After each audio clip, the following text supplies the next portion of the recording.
Hello and welcome back to Power Skills with Janna. I'm Janna Jones, your leadership development specialist, coach, and mentor, and I'm thrilled that you're joining me today.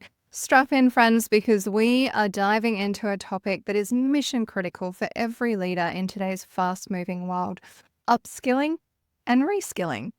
With technology, AI, equipment and process automation starting to reshape roles, and our workforce evolving at breakneck speed, it is not just about staying relevant, it's about thriving as leaders and empowering our teams to do the same.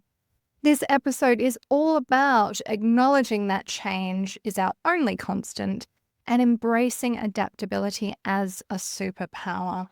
We'll unpack the science, the stories, and the strategies to upskill, building on your existing skills, and to reskill, learning entirely new ones, to keep your career trajectory soaring. Together, let's build a future-ready mindset, one intentional choice at a time. If you are loving these episodes, please hit subscribe wherever you listen. It means the world and it helps me to reach more switched on leaders, much like yourself. Maybe even share an episode that resonates with you, with your network, to spark their growth too. So let's start with the why.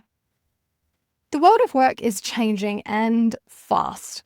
Automation, AI, and digital tools are transforming the way we work and roles. COVID and shutdowns managed to tip the viability scales on investment in equipment, systems, and process automation for many organizations. And a 2023 World Economic Forum report estimates that 44% of workers' skills will be disrupted by 2028. Of course, leaders are not exempt in this as well, because as people's roles and needs start to shift, the complexity of leadership is likely to be more evident as part of this. So to stay ahead, we need to adapt, learn, and inspire our teams to do the same. Neuroscience tells us that our brains are built for growth. Neuroplasticity means that we can learn new skills at any age by forming new neural pathways through practice and repetition. And I know that sounds easy when it's professed so simply, but it's probably a bit like traipsing through virgin jungle as opposed to the well-worn path that is your other skill sets. It's only over time and consistent practice that the pathway, the neural pathway, becomes a well-trodden one. But here's the catch. Fear of change can trigger the amygdala, our fight or flight response, and it doesn't leave much room for acceptance and agility, which will ultimately keep us stuck.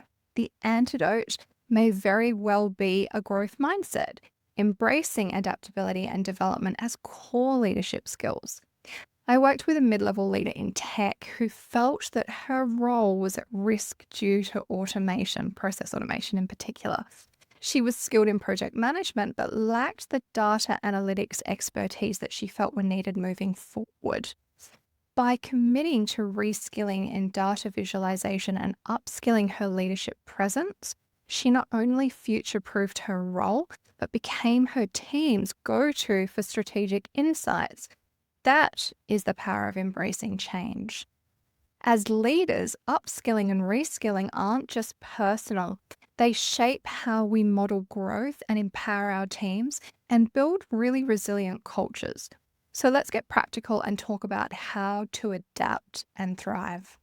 Step one, I think, is being able to embrace a growth mindset, because to upskill and reskill, we need to start with mindset.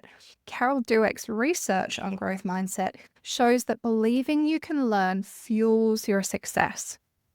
While her book is fabulous and I would highly recommend it, she did an incredible TED Talk titled The Power of Believing You Can Improve, and has done many other talks since, so I'm sure you'll find heaps of them if you look those up. If you haven't seen any of them, a quick YouTube search would be well worth your time. Especially as growth mindset is our ability to see challenges as opportunities for growth rather than threats to our competence. So those with a growth mindset will see effort as a path to mastery rather than a weakness or a lack of talent. Effort is a necessary ingredient for growth and achievement. seeing setbacks and failures as valuable learning experiences that give us powerful insights into how we might change strategies or improve our skills. And importantly, a growth mindset has a focus on improvement. There are always opportunities for us to learn and grow and develop. Otherwise, I think we're doing it wrong.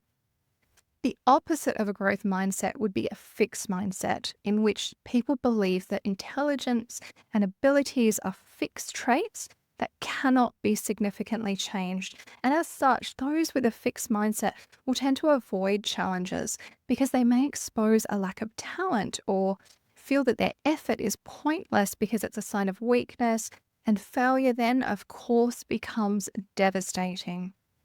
As you can imagine, in our rapidly changing environments, fixed mindset is perhaps increasingly fraught with danger. So let's talk about how we might instead embrace and cultivate a growth mindset. I think reframing a change or a challenge as an opportunity is absolutely key. So instead of fearing workplace change or advancements, being able to reframe them, seeing them as a chance to learn something new and grow, asking perhaps, how might this improve our work? Or what skill could make me unstoppable with this new shift? Taking ownership and accountability of your learning, whether that's taking responsibility for your development, because no one else can prioritize your growth for you. This one comes up in coaching more often than not. You do not need to wait for someone else to have a development conversation with you. Think through what it is that you want or need in support and how it will benefit the team, the organization, and initiate that conversation yourself. Where the time, budget, or capacity is perhaps not available for formal learning, don't give up, because there's so much available online for free. A majority of learning in your career comes from on the job. Perhaps someone else is doing exceptionally in this area and you might seek out mentoring from them or something similar. On the same track as my last comment, don't give up. So I think persistence is key here as well. Stick with tasks even when they are challenging, viewing them as opportunities to learn something new, interesting, or more complex. Remember the analogy that I used earlier about forging new neural pathways being akin to traipsing through virgin jungle.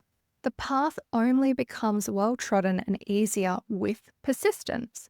Some things will only get easier by just doing more of the thing.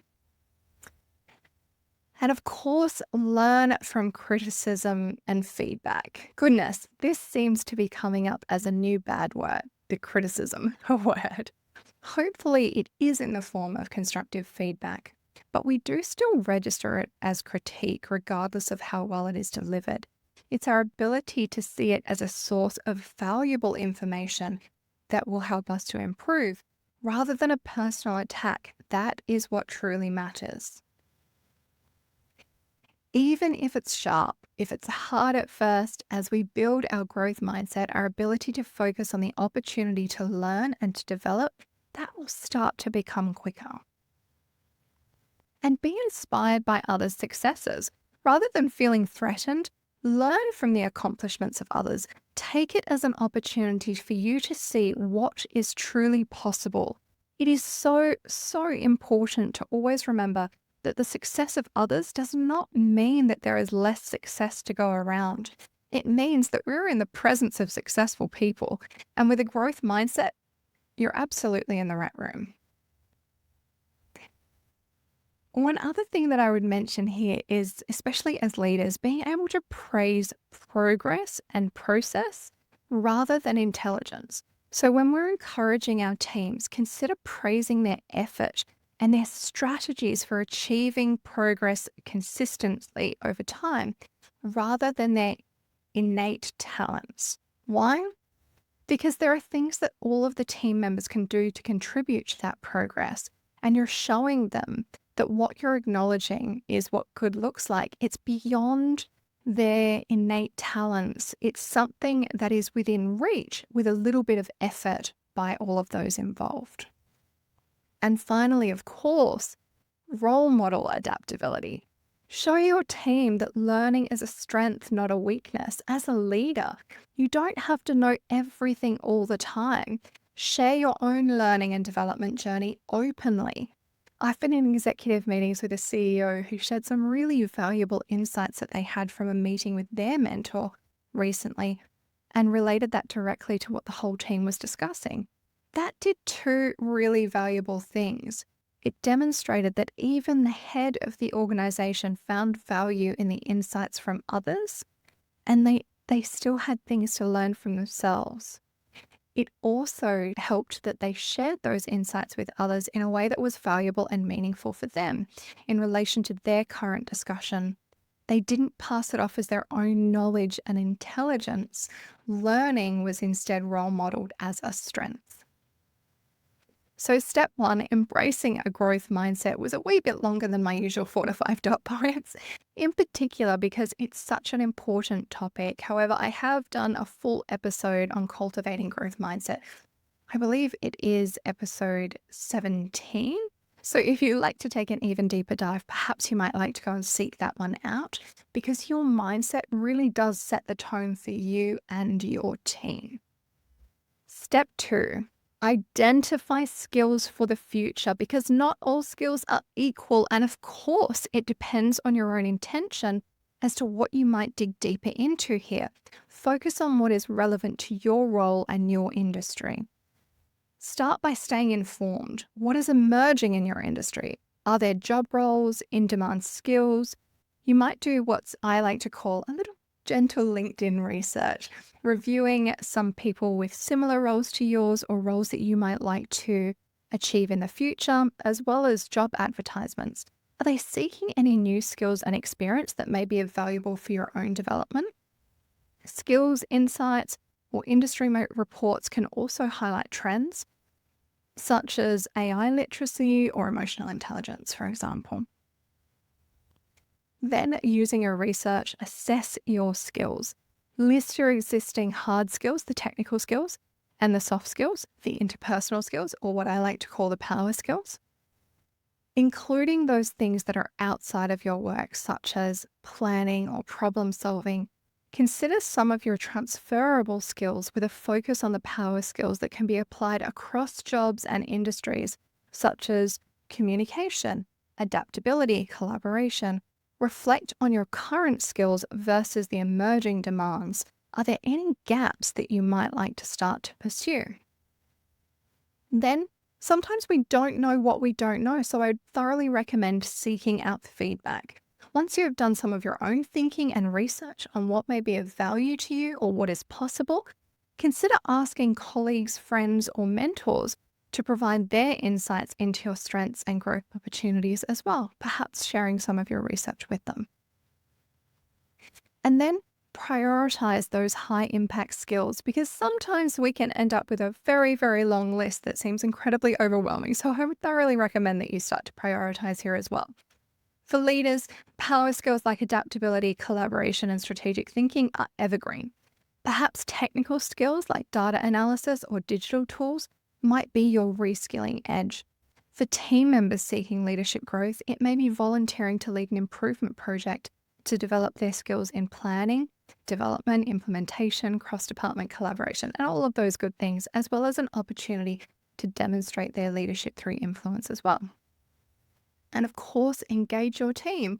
Perhaps asking questions like, what skills would make our work easier in the long run? Or what skills do you think we need to stay ahead? This starts to build a culture of collective growth and leverages the opportunity that diverse values and perspectives of a team afford us. I coached a sales director who upskilled in CRM platforms, which was really his team's forte. But he felt at such a loss as to how to improve or support his team when changes or challenges emerged, because he never actually used it or reskilled in AI-driven customer analysis. By aligning with those industry trends and listening to his team's feedback and understanding the opportunities that may be possible with analytics, he actually boosted their customers' relational performance in his team by 25%. That was deep learning and a little bit of reskilling, but upskilling as well, to build his understanding and clarity so that he could better support his team. What an amazing result. Step 3, I would consider creating your own learning plan, because a goal without a plan is just a wish. So here's how to make upskilling and reskilling far more actionable for yourself. I thoroughly recommend setting smarter goals. I'm pretty sure I have plenty of information and episodes on this as well, but make learning specific, measurable, achievable, relevant, time-bound, evaluated, and rewarded. So for example, by Q2 2026, I will complete a data analytics course, practicing weekly and celebrating with a team showcase. Perhaps that might fit you. And then chunk it down, break it into small, manageable learning steps. For example, 1 module a week or 15 minutes a day of daily practice. Leverage resources that are available to you. You might use online platforms like Coursera, LinkedIn Learning if your organization subscribes, or you have a premium package, or internal training. Don't overlook mentorship or peer learning either. Perhaps there are others around you that have the skills that you're seeking, and you can seek out some advice or guidance from them. And schedule it. I think blocking out time for learning should be non-negotiable, like a meeting, because consistency rewires your brain. A leader that I worked with in finance set a smarter goal to upskill in ESG, environmental, social, and governance reporting, by dedicating 1 hour weekly in the calendar, locked in, because in a lot of organizations and with a lot of leaders, if it's not scheduled, it is ignored or other things get scheduled over it. So put it in your calendar. By dedicating that 1 hour weekly, she became her organization's ESG expert in just 6 months.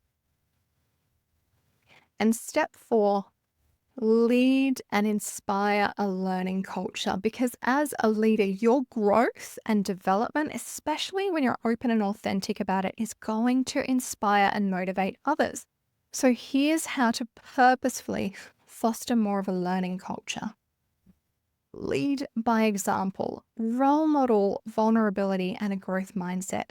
You might acknowledge when you don't know something and demonstrate your commitment to your own development.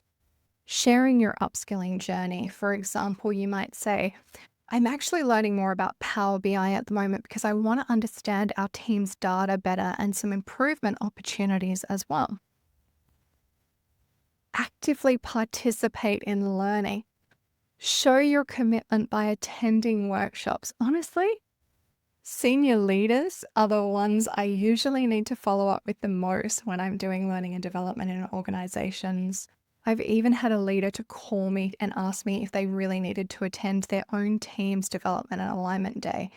They had brought me into the organization to facilitate it. Yes, the answer is yes. You should always attend. Leadership by example is so important to people. In fact, when I'm doing leadership development with the front line, I always get the question, is my leader doing this too? Your people need to know what is important to you. That's where their effort and attention and energy will naturally go. Foster a supportive environment and promote open communication, encouraging feedback, discussions about career and learning goals. Transparent communication builds trust. And also make it safe to take risks, because by valuing experimentation and mistakes only as a failure when we do not learn from them, we can start to celebrate the aha moments where everything seems to click into place. Empower your people by involving them in their own planning and development, allowing them the space to voice their own desires for their learning path. That's going to increase engagement and motivation as well. And make learning accessible. Create space if you need to. Offer your team time and resources for learning, whether that's flexible schedules or training budgets. Things in place will work wonders. Perhaps you might also integrate some of that learning into daily routines, encouraging informal methods such as sharing articles or favorite podcasts, hopefully this one, but TED Talks, and even providing resources yourself, offering access to online courses, workshops, or relevant learning materials to suit diverse needs. I had a HBR subscription that I had delivered to the office for our whole team to get use of. And align learning with team or organizational goals. This may be key in some organizations, especially in achieving budget around some of your development needs. Celebrate growth. Recognize skill milestones like a team member's new certification. That can fuel motivation for others. Incorporate development into performance because discussions about career paths and development goals should be included in a performance review conversation, with growth recognized and key performance measures wherever possible. Encourage collaboration and agency, allowing your employees the opportunity to focus on subjects that truly matter to them. It genuinely leads to better retention and motivation. I worked with an organization who subscribed to LinkedIn Learning, which you may know has a lot of short courses that potentially have nothing to do with people's roles, but they would regularly receive positive feedback for some of these courses. And I vividly remember one particular leader who was going out and buying his daughter's first car, and he watched a short course on negotiating a car sale price to a great result, and he could not have been more thrilled and was so thankful to the organization for providing him that development opportunity to be able to do that justice. Promote purposeful collaboration that encourages team learning and knowledge sharing to build resilience and a culture of continuous growth and learning. That may be supporting a team member to join an improvement project with another team, or inviting a leader from a different discipline into your team's development day to share their insights and what they are currently working on. Perhaps you have large enough teams to have your own subject matter experts. Absolutely leverage that as well. Support opportunities to share knowledge wherever you can. A mining leader that I coached recently launched Skillshare Fridays, where her team spends 1 hour learning new tools, hearing insights, or deepening a skill set and sharing learnings. Their engagement has soared and innovation has spiked as well. People are really loving the opportunity to bring something to the table on a Friday. And step 5, celebrate progress and build habits. It is that time again where I tell you that if you are not celebrating success, you are doing yourself a disservice, but far more so with this topic, because not celebrating success can hinder a learning culture by removing a crucial feedback loop and motivation for growth. Celebrations reinforce positive behaviors. They highlight successful processes and provide valuable insights into what we do well, how we achieve our goals, and those things are vital for continuous improvement and a robust learning environment. If we focus solely on outcomes rather than the learning journey, we may be masking underlying issues and discourage the risk-taking that is necessary for true innovation. Learning is a journey, and instead of condemning oneself in a busy culture or even succumbing to tall poppy syndrome, we need to be celebrating every step to stay motivated. Perhaps you might like to track wins, journaling your progress, e.g., I mastered a new software feature and got this, and this out of it, or perhaps reflecting each week on what you've learned. That reflection strengthens those neural pathways. I've done this with teams before, and the learning is often double because there's a gratitude share, which is incredibly valuable in strengthening team trust and engagement as well. Where your growth and development is a longer haul, reward milestones. Perhaps a team member shared their favorite article unprompted, and then the team started talking about what they got out of it in the team meeting. Celebrate that with a coffee, a little team acknowledgement, perhaps a subscription or a book on the topic to deepen that learning. Put it up on the shed shelf, whatever that might look like to you. Dopamine drives momentum. And habit stack. I love habit stacking. Tying learnings into routines, like reviewing a course during lunch breaks or listening to an audiobook on your daily commute or at the gym. One leader I connected with celebrated completing a leadership course by mentoring a junior colleague, sparking a ripple effect of growth. Okay, so I am sure you are ready and raring to go. So let's talk through some 5 power practices to start upskilling and reskilling today. Perhaps you might like to start with a mindset check, starting your day by asking, what is one skill that I can grow today? Do a skill audit, list your current skills, one opportunity that you might like to address this month. Block out your learning, whether that's scheduling 30 minutes weekly for a new skill or learning. That may be a coffee catch up with a mentor, a 30-minute block to read a Harvard Business Review article or two, or a leadership topic that's important to you, taking a deep dive. Perhaps another of these podcasts plus 3 self-reflection prompts, whatever works for you. Team growth. Ask your team, what could we be better at? What could help us to thrive? And celebrate wins. Plan a small reward for your next learning milestone.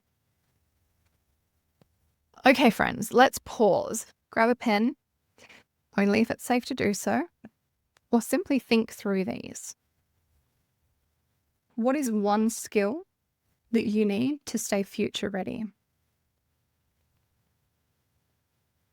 How might your fear of change be holding you back? What's one small learning step that you can take this week? And how will you celebrate your growth? Hopefully, these questions are your fuel for action. And this week, your challenge, should you choose to accept it, is to pick one skill to focus on, whether that's upskilling or reskilling. For example, it might be data literacy, emotional intelligence, whatever you think it is that you need at this point in time. If you're like me, I love a good habit stack, so perhaps you might like to set a smarter goal around it, making it specific, measurable, time-bound, all those great things. For example, by next month, I'll complete 2 modules of a leadership course. I'll practice weekly and celebrate with a team share. Taking one small step this week and sharing that progress with a colleague can absolutely start to create a ripple effect. And that step is something that you can't unsee. Hopefully, this is a challenge that you want to accept with a growth mindset, of course. Thank you so much for taking this time out of your day for yourself and joining me on Power Skills with Janna. Upskilling and reskilling aren't just about keeping up. They're about leading with adaptability and inspiring growth. By embracing change and investing in your skills, you shape a career and culture that thrives, inspiring and motivating the same in those around you. If this episode has sparked something powerful in you, I would love to hear it. Please don't hesitate to connect with me on LinkedIn or Instagram at Power Skills Development, or visit www.powerskillsdevelopment.com for more tools and resources. You can also subscribe to our Power Pause. That is a free weekly email with nudges to lead with intention. Until next time, stay curious, stay intentional, and keep growing, leading boldly, and building a future-ready team, one skill at a time.